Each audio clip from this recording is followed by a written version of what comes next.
우리 오늘도 구호를 외치고 시작하겠습니다. 제가 선창할 테니까 여러분들이 후창해 주시면 감사하겠습니다. 성경 암송을 하는 우리가 암송 가족이다. 성경 암송을 하는 우리가 진짜 크리스찬. 어제 우리에게 주셨던 하나님의 말씀은 시편 139편 14절의 말씀이었죠. 우리 세 번 선포하고 암송해 보겠습니다. 시편 139편 14절 말씀. 내가 주께 감사함은 나를 지으심이 심히 기묘하심이라. 주께서 하시는 일이 기이함을 내 영혼이 잘 아나이다. 시편 139편 14절 말씀. 아멘 아멘. 시편 139편 14절 말씀. 내가 주께 감사함은 나를 지으심이 심히 기묘하심이라. 주께서 하시는 일이 기이함을 내 영혼이 잘 아나이다. 시편 139편 14절 말씀. 아멘 아멘. 시편 139편 14절 말씀. 내가 주께 감사하오면 나를 지으심이 심히 기묘하심이라. 주께서 하시는 일이 기이함을 내 영혼이 잘 아나이다. 시편 139편 14절 말씀. 아멘 아멘. 눈을 감고 시편 139편 14절 말씀. 내가 주께 감사하오면 나를 지으심이 심히 기묘하심이라. 주께서 하시는 일이 기이함을 내 영혼이 잘 아나이다. 시편 139편 14절 말씀. 아멘 아멘. 나를 지으심이 심히 기묘하심이라 이렇게 이야기했는데, 나를 지으심이 신묘막측하심이라 이렇게 했더니 자꾸 헷갈린다고 여러분들이 항의를 하시더라고요. 저만 좋아서 그렇게 한 것 같긴 한데, 얼마나 하나님이 나를 지으신 것이 신비하고 놀라운 일이라면 제가 신묘막측이라는 그 옛날 성경 말씀을 인용했습니다. 그런데 우리 개역개정판은 나를 지으심이 심히 기묘하심이라. 이거보다는 그냥 신묘막측하심이라. 발음은 좀 어렵지만 너무 좋은 말씀입니다. 여러분, 우리 힘내세요. 나는 하나님의 위대한 창작품입니다. 나는 하나님의 위대한 작품입니다.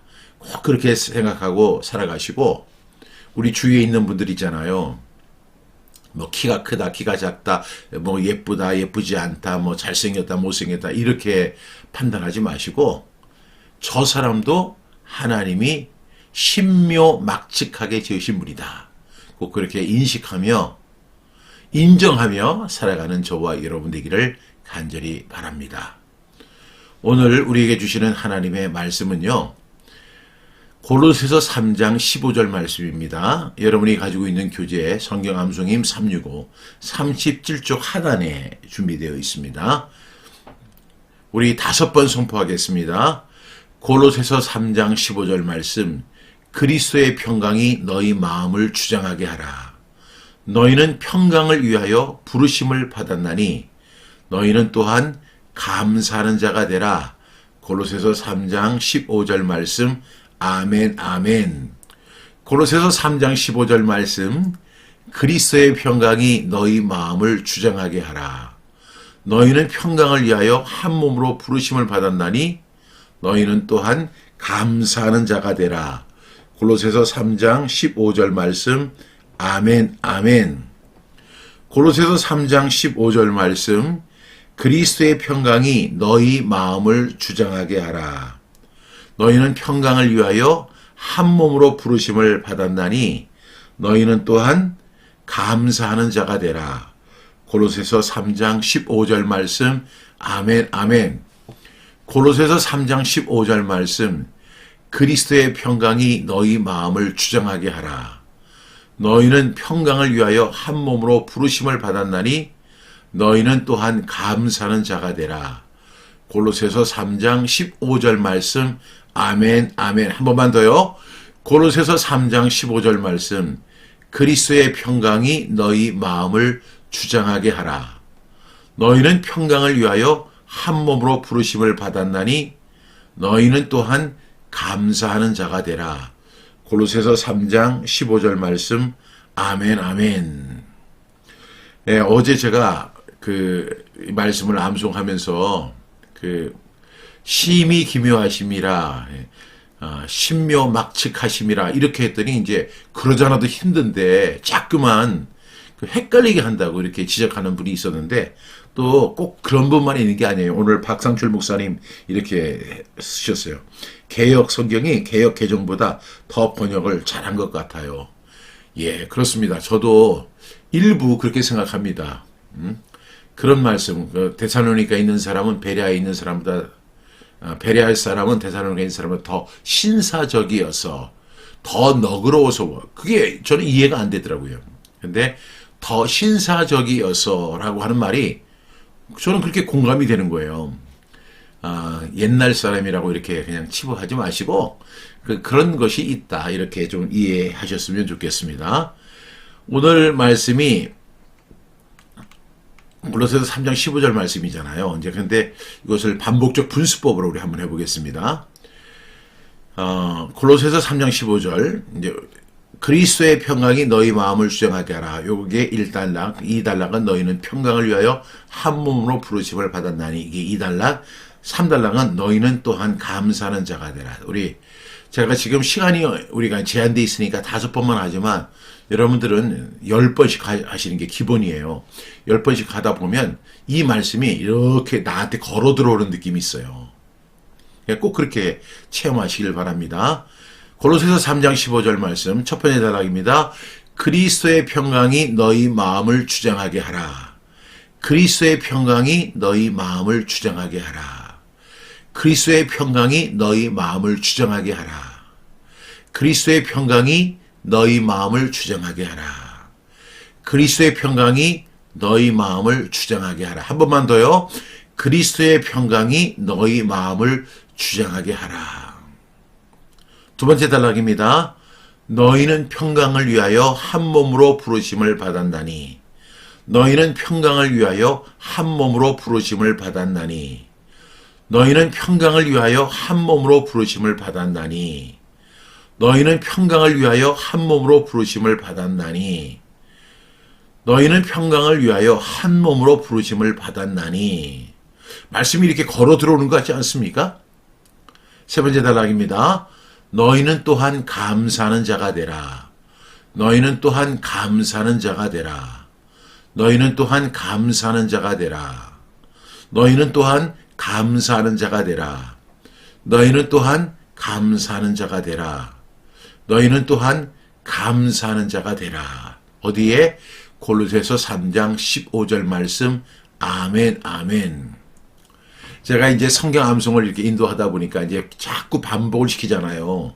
그러니까 이제 어떤 분들이, 이제 어떤 부분에 이제 반복을 하다가 이제 따라오다 보니까 지치는 거예요. 그러니까 이렇게 항의를 하는 거예요. 아니, 목사님, 뭐, 똥개 훈련시키는 겁니까? 그래서 자꾸만 이렇게 반복을 시키세요. 아주 퉁명스럽게 그렇게 말씀하시더라고요. 그때 제가 들었던 이야기가 똥개 훈련시키느냐. 똥개 훈련 안 됩니다. 근데 여러분이니까 가능한 거예요. 우리가 뭐 암송을 할 때 젊은 사람들이 암송 훨씬 잘하죠. 그런데 나이 들어도 암송할 수 있어요. 우리 반복적 분수법으로 계속 이렇게 한 10번, 20번, 100번 이렇게 반복하다 보면 그냥 그 말씀이 그냥 뚜벅뚜벅뚜벅 내 가슴으로 걸어 들어옵니다. 첫 번째 단락이 뭐였죠? 그리스도의 평강이 너희 마음을 주장하게 하라. 그리스도의 평강이 너희 마음을 주장하게 하래요. 두 번째 단락이 뭐죠? 너희는 평강을 위하여 한 몸으로 부르심을 받았나니. 여기 보니까 평강을 위하여 우리가 부르심 받았다. 그런데 무엇으로? 한 몸으로 부르심 받았다. 세 번째 단락이 뭐죠? 너희는 또한 감사하는 자가 되라. 이것이 고로새서 3장 15절의 말씀입니다. 첫 번째 단락이 뭐죠? 그리스도의 평강이 너희 마음을 주장하게 하라. 두 번째 단락이 너희는 평강을 위하여 한 몸으로 부르심을 받았나니. 세 번째 단락이 너희는 또한 감사하는 자가 되라. 어디에? 골로새서 3장 15절 말씀. 아멘, 아멘. 여러분, 오늘 우리 골로새서 3장 15절 말씀 우리 한번 눈을 감고 암송해 보겠습니다. 골로새서 3장 15절 말씀. 그리스도의 평강이 너희 마음을 주장하게 하라. 너희는 평강을 위하여 한 몸으로 부르심을 받았나니 너희는 또한 감사하는 자가 되라. 골로새서 3장 15절 말씀. 아멘, 아멘. 어떻게 암송이 되셨습니까? 다시 한번 우리 암송해 볼게요. 제가 앞서 설명한 것처럼 뭐 똥개 훈련시킨다 이렇게 생각하지 마시고, 여러분, 반복이 힘입니다. 반복이 능력입니다. 반복이 선명성을 키웁니다. 반복이 정확성을 키웁니다. 반복만이 지름길입니다. 반복이 왕도입니다. 그래서 우리 성경 암송하는 거, 이게 반복하는 거 지겨워하지 마시고 즐거워하시길 바랍니다. 제가 감칠맛이라고 하는 그런 표현을 쓰는데요. 저는 성경 암송을 하면서 감칠맛을 느끼거든요. 그 감칠맛이라는 게 사실은 그 영어로는 표현이 잘 안 돼요. 그렇죠? 그 감칠맛, 아주 깊은 육수, 그러면서도 그 속에 뭔가 이렇게 살아있는 맛, 그게 감칠맛이잖아요. 그 감칠맛, 그 내기 위해서 얼마나 그 울거냅니까? 물론 요즘에는 뭐 조미료가 있으니까 그 감칠맛을 그렇게 낸다고 하는데, 우리 성경 암송을 계속 반복하다 보면 이 성경 암송이 처음에는 지겨워요. 근데 하다 보면 그 지겨운 것을 잃어버리게 돼요. 그리고 그 단계를 넘어서면 또 거기에 감칠맛이 나요. 그런데 이렇게 또 끝나는 게 아니에요. 또 지겨워져요. 그리고 또 무덤덤해져요. 그리고 또 감칠맛이 나요. 이것을 계속 반복하는 겁니다. 그러니까 여러분 너무 힘들어하지 마시고 그냥 이렇게 편안하게 그리스도의 평강의 마음으로 암송하시기 바랍니다. 우리 골로새서 3장 15절 말씀 다시 눈을 감고 암송합니다. 골로새서 3장 15절 말씀. 그리스도의 평강이 너희 마음을 주장하게 하라. 너희는 평강을 위하여 한 몸으로 부르심을 받았나니 너희는 또한 감사하는 자가 되라. 골로새서 3장 15절 말씀. 아멘, 아멘. 여러분 평안하십니까? 오늘 말씀처럼 그리스도의 평강이 여러분의 마음을 주장하고 있나요? 여기서 말하는 평강은 마음이 편안한 상태, 그런 것을 의미하는 게 아니에요. 이 평강은 그리스도께서 내 안에 통치하고 계시다는 확인이 평강입니다. 그래서 오늘 첫 번째 단락에 보면 그리스도의 평강이라고 되어 있어요. 이 평강은 그냥 나 예수님 때문에 마음이 편해 이런 게 아니라 그리스도께서 내 마음을 통치하고 있다고 하는 확인입니다. 그래서 바울은 평강을 느껴라 이렇게 이야기하지 않고 그리스도의 평강이 너희 마음을 어떻게 하라? 주장하게 하라 이렇게 이야기합니다. 여러분 우리의 신앙이 흔들릴 때 우리는 규칙을 더 만들려고 하고요. 통제를 강화하려고 하고 그리고 기준을 높이려고 합니다. 이게 골로새 교회의 모습이었습니다. 그 골로새 교회는 아주 문제점이 많았어요. 그리고 오늘 이 말씀은 그냥 단순한 말씀이 아니에요. 사도 바울이 아주 핵심을 콕 집어서 설명한 내용이거든요. 그냥 그리스도의 평강이 너희 마음을 주장하게 하는 거예요. 평강하게 사십시오. 너희는 평강을 위하여 한 몸으로 부르심 받았다. 그러니까 너희는 감사하는 마음으로 살아라. 그런 어떤 단순한 의미가 아니라 이 속에는요. 엄청난 진리가 들어있습니다. 그래서 그 진리를 조금 소개하려고 합니다. 제가 앞서 설명한 것처럼 교회 안에서요. 교회가 흔들리게 되고 신앙이 흔들리게 되잖아요. 그러면 교회 안에서 나타나는 현상이 있습니다. 그것이 뭐냐면 규칙을 더 만들려고 그래요. 그리고 통제를 강화시키려고 하고 어떤 기준을 자꾸만 높이려고 하는 그런 게 있어요. 여러분 이해되세요? 그런데 이해가 안 되시면 여러분의 가정을 한번 생각해 보시면 돼요. 사랑이 많고 그리고 그냥 화목한 가정에서는요. 규칙이 없어요. 아빠와 아들이 엄청 친해요. 아빠와 딸이 그냥 친구 같아요. 엄마와 딸이 친구 같아요. 그렇지만 그 가정은 콩가루 집안이 아니라 사랑이 넘치는 가정, 화목이 넘치는 가정이에요. 그런데 어떤 가정에 보면 아빠가 굉장히 스트릭하세요. 사랑이 없어요. 그런 가정의 특징이 뭐냐면 규칙이 많아요. 그 다음에 통제가 많아요. 너희들 뭐 밤 10시까지 집에 들어와 뭐 이렇게. 그리고 기준을 높이려고 그래요. 야 옆집에 봐봐. 걔는 공부를 요번에 1등 했다는데 너는 뭐야 이러면서 너 공부 열심히 해. 여러분 그 말이 틀렸다는 게 아니라 사랑이 없을수록 규칙이 더 많이 만들어지고 통제가 강화되고 그리고 기준이 높아지는 특징이 있다는 거예요. 이것이 어디에 문제였냐면 바로 골로새 교회의 문제점이었습니다. 그래서 바울은 골로새서를 통해서 하시는 말씀이 외적인 규칙을 붙잡지 말고 대신에 그리스도의 평강을 붙잡아라. 그리스도의 평강이 너희 마음을 주장하게 하라. 이렇게 이야기합니다.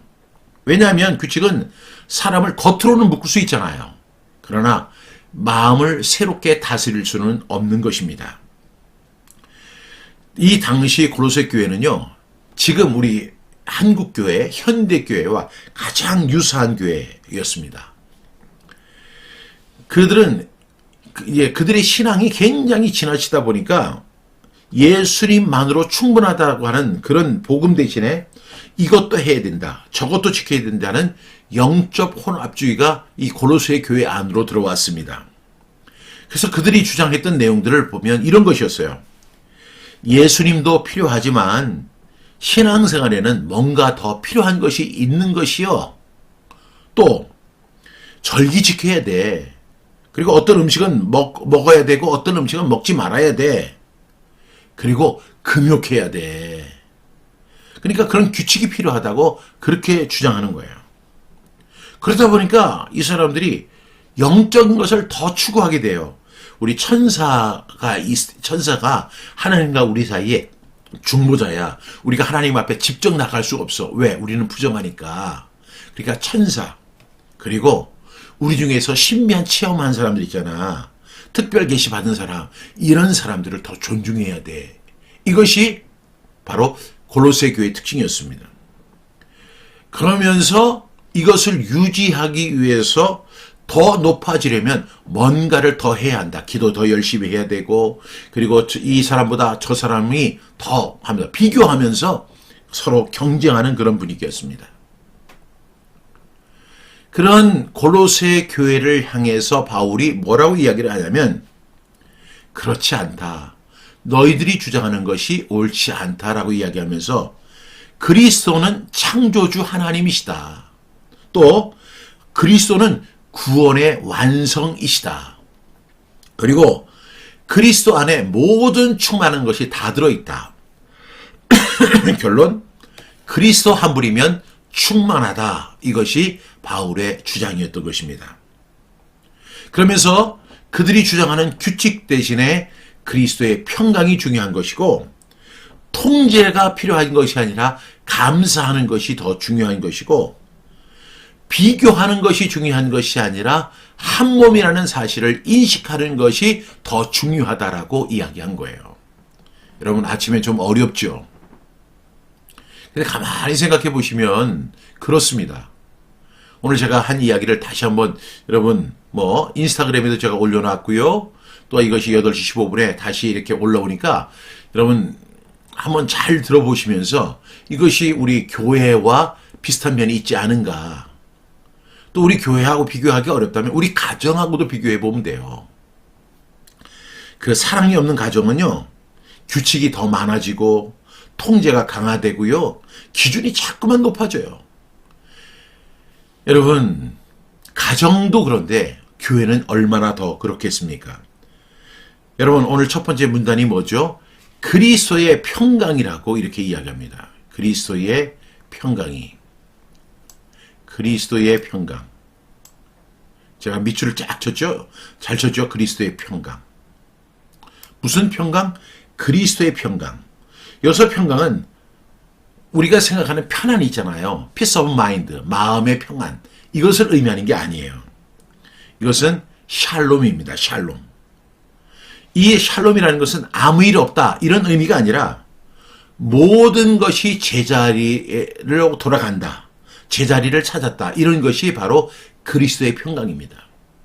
앞서 설명한 것처럼 골로새 교회는 여러 가지 문제점이 많았죠. 그들은요. 예수님도 필요하지만 뭔가가 더 필요해. 우리 절기 지켜야 돼.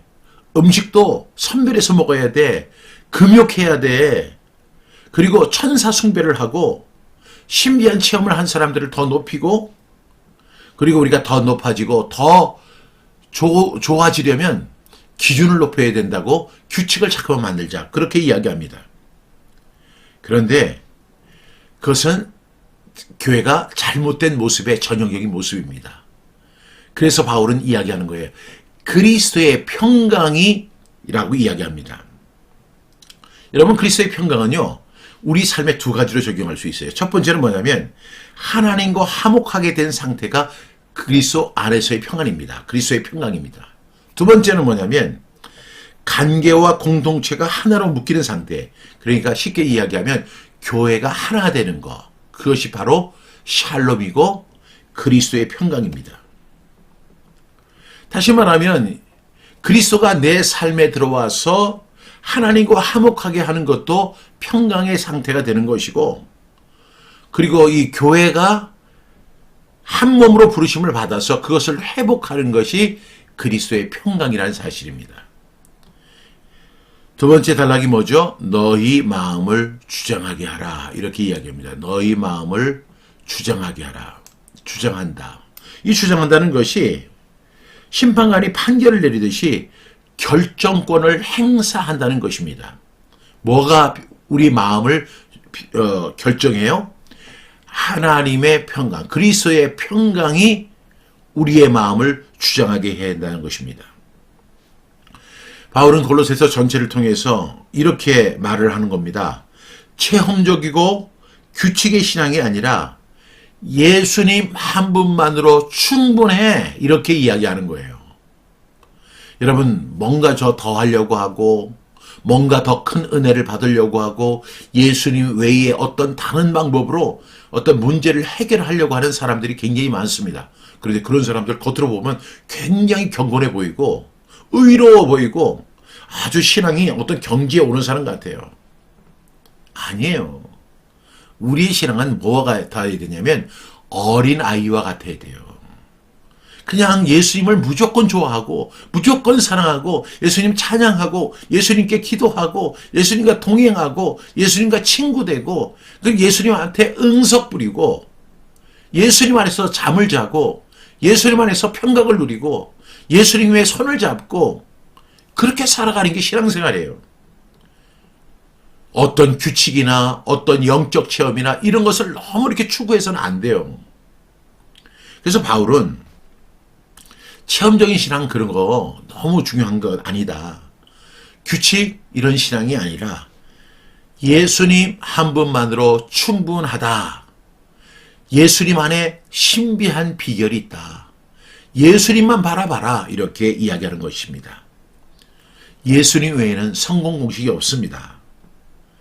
사람의 평가가 아니라 그리스도의 평강이 우리 마음을 주장하게 해야 돼요. 그렇게 살아갈 수 있는 저와 여러분 되시길 바랍니다. 셋째 단락은 뭐예요? 너희는 평강을 위하여 한 몸으로 부르심을 받았다. 이렇게 이야기합니다. 여러분, 교회는 같은 취향으로 모인 모임이 아닙니다. 한 몸으로 부르심을 받은 목적은 뭐예요? 평강을 위해서입니다. 물론 이 평강은 갈등이 없는 상태를 말하는 것이 아니라 갈등을 넘어서는 그리스도의 질서입니다. 그리스도의 평강이 우리 교회 안에 들어오게 되면 우리는 한 몸이 되고 우리는 그것이 그리스도의 통치 속으로 들어가게 되는 것입니다. 그리스도의 질서 안에 들어가게 되는 것이죠. 그래서 너희는 평강을 위하여 한 몸으로 부르심 받았다. 우리는 한 몸이에요. 여러분들이 섬기는 교회가 한 교회라고 한다면 사실 교회는 하나죠. 우주적인 교회가 있죠. 우리 하나님을 믿는 모든 사람들이 함께하는 교회가 우주적 교회. 그것이 우리가 그 우주적 교회가 있죠. 그 교회는 바로 그리스도의 질서 안에 있는 교회이다. 우리는 한 몸으로 부르심을 받았어요. 그래서 다른 교회를 다녀도 다른 교단에 있어도 다른 지역에 있는 교회를 다녀도 우리는 그리스도 안에서 뭐죠? 형제 자매 즉 한 몸으로 부르심 받은 거예요. 왜? 평강을 위하여 한 몸으로 부르심 받은 것이다. 여러분 꼭 기억할 수 있기를 간절히 축복합니다. 제가 이 성경 암송학교 사역을 하기 전에 제가 호주 글렌 오스먼 베프티스트 처치에서 이제 목사로 사역을 했거든요. 거기는 이제 한국 사람이 없고 제가 이제 한국인 목사예요. 이제 목사인데 근데 문화도 다르죠. 생긴 것도 다르죠. 피부색도 다르죠. 모든 게 먹는 것도 다 달라요. 그리고 생각하는 것도 많이 다르더라고요. 제가 호주 교회에 그 목사로 이렇게 사역을 할 때 그들에게 얼마나 제가 이렇게 비교가 아니라 그 차이가 많겠어요. 그런데도 예배가 끝나면 그 호주 할머니들이 또 할아버지들이 저를 꼭 안아주는 거예요. My pastor, 우리 목사님, dear my brother, 나의 형제님, 이렇게 얘기를 하는 거예요. 그 사람들을 하고 인종도 다르고 문화도 다르고 뭐 다 다른데 우리가 그리스도 안에서 한 몸이 된 거예요. 제가 그때 그걸 절절하게 느꼈다니까요. 그렇구나. 우리는 내 교회, 니네 교회에 우리 교회가 크고 너희 교회가 못하고 뭐 이런 비교를 엄청 많이 하잖아요. 그 그리스도 안에서는 잘못된 질서입니다.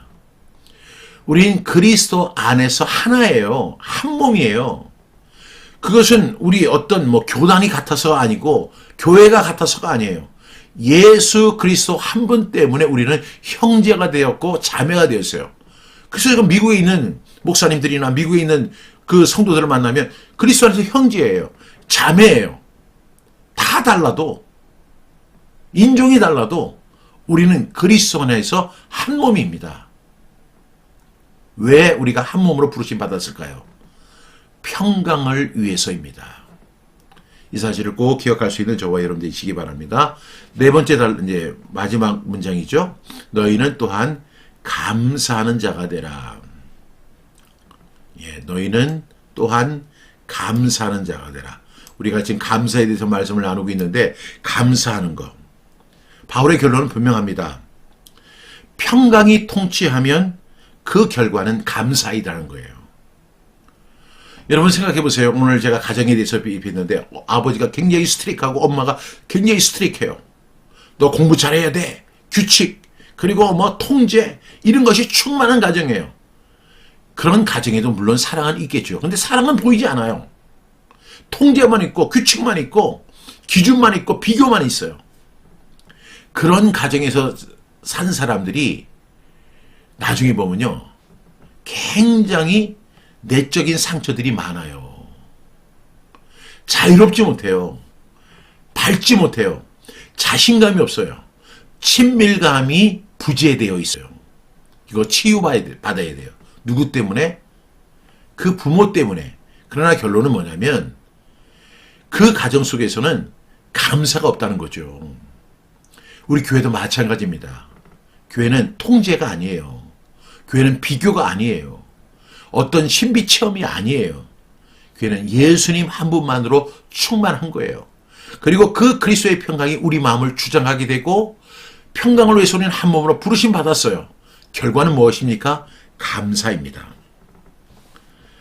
당시 골로새 교회는요, 평강이 통치하지 않는 그런 공동체였습니다. 감사가 살아나는 공동체는 그리스도의 평강이 통치하는 공동체입니다. 그래서 그리스도의 평강이 통치하고 주장하는 그런 공동체 안에는 무엇이 있어요? 감사가 넘치게 된다는 것입니다.